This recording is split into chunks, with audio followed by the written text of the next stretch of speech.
31 দফাতে খুব পরিষ্কার করে বলেছি যে আমরা একটা স্বাধীন গণমাধ্যম আমরা দেখতে চাই এবং সেটাকে তৈরি করতে চাই। সেই জন্য আমরা তখনই কমিট করেছিলাম যে আমরা একটা কমিশন তৈরি করব। তো কমিশন ইতিমধ্যে তৈরি হয়েছে। দুঃখের সঙ্গে আমরা জানলাম যে কমিশনের রিপোর্ট তৈরি হয়েছে, কিন্তু রিপোর্টে কোনো আলোচনা হয়নি পরবর্তীকালে। সাংবাদিকদের সুরক্ষার বিষয়টা এখানে প্রধান গুরুত্ব পেয়েছে। আমাকে তো একটা জিনিস মনে হয় যে সাংবাদিকতাই বলুন, শিক্ষা ব্যবস্থাই বলুন, স্বাধীন গণমাধ্যম বলুন, সবকিছু কিন্তু নির্ভর করে এই দেশের যে মূল রাষ্ট্র কাঠামো সেটা কেমন আছে। আমরা যখন একটা ট্রানজিশন পিরিয়ডের দিকে যাচ্ছি, অর্থাৎ একটা ফ্যাসিবাদী ব্যবস্থা থেকে আমরা গণতান্ত্রিক ব্যবস্থা থেকে যাওয়ার জন্য আপনার এগিয়ে যাচ্ছি, অনেক আলোচনা হয়েছে, কমিশন হয়েছে, আন্দোলন হয়েছে, সবকিছু মিলিয়ে ঠিক সেই সময়ে গণমাধ্যমের এই স্বাধীনতার বিষয়টি, বিশেষ করে সম্প্রচারের বিষয়টি নিঃসন্দেহে অত্যন্ত গুরুত্বপূর্ণ। কিন্তু আমি যে কথাটা বললাম, এটা তো কোনো আইসোলেটেড আইল্যান্ড না, কোনো বিচ্ছিন্ন দ্বীপ নয়।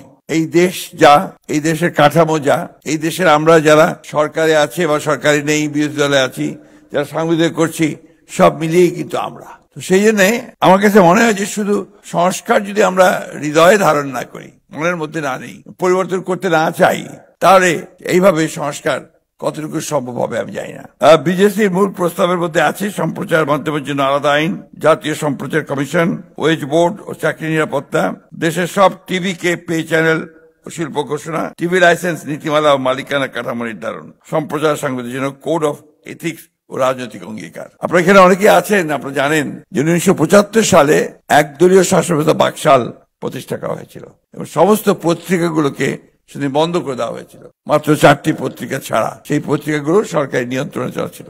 এই অবস্থা থেকে শহীদ প্রেসিডেন্ট জিয়াউর রহমান তিনি যখন রাষ্ট্রপতির দায়িত্ব এসছেন, তখন কিন্তু তিনি একটা মুক্ত সংবাদপত্রের ব্যবস্থা করেছেন, স্বাধীন সংবাদপত্রের ব্যবস্থা করেছেন, এবং তখন অনেক সংবাদপত্র বেরিয়ে এসছে এবং সংবাদ মাধ্যমগুলো চালু হয়েছে। আমরা পরবর্তীকালে দেখেছি যে বিএনপি যখনই রাষ্ট্র পরিচালনার দায়িত্বে এসছে, তখনই এই গণমাধ্যমকে উন্নত করবার জন্য বা তাকে উপযোগী করে তোলার জন্য অনেকগুলো ব্যবস্থা নিয়েছে। তার মধ্যে আজকে যে আপনার এই টেলিভিশন চ্যানেল আমরা দেখছি, সেই সময় কিন্তু কাজগুলো শুরু হয়েছিল। আমাদের কমিটমেন্ট খুব পরিষ্কার। আপনারা দেখেছেন যে আমরা 31 দফাতে খুব পরিষ্কার করে বলেছি যে আমরা একটা স্বাধীন গণমাধ্যম আমরা দেখতে চাই এবং সেটাকে তৈরি করতে চাই।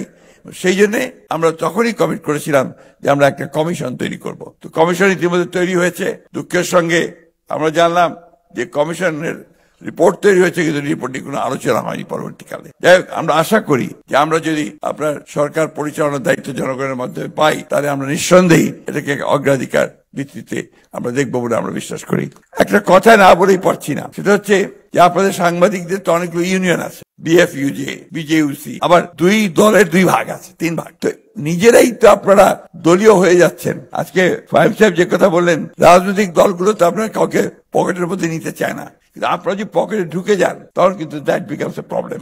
কারণ আমরা দেখছি তো যে আপনার গত 15 বছর কি হয়েছে। আমরা দেখেছি গত 15 বছর নিজেরাই উদ্যোগী হয়ে আপনারা সমর্থন করেছেন। এটা আমাদের দেখা, এই দেশের মানুষের দেখা। তো সেই জায়গাগুলোতে আপনাদেরও কমিটমেন্টের প্রয়োজন আছে যে আপনারা ওই জায়গাগুলো থেকে নিজেরা বাইরে থাকবেন, আপনাদের কমিটমেন্ট থেকে জনগণের কাছে আপনারা স্বাধীন সাংবাদিকতা করবেন। আমি বক্তব্য বাড়াবো না, সবার আগে এসছি, সবার শেষে বক্তব্য রাখতে গিয়ে যেটাকে বলা হয়, তো ভালো এখন অনেকে আছেন বেশিরভাগ চলে যাওয়ার কথা, যে আমরা যদি জনগণের ভোটে নির্বাচিত সরকার গঠন করতে পারি, তাহলে নিশ্চয়ই প্রায়োরিটি পাবে আপনাদের এটা।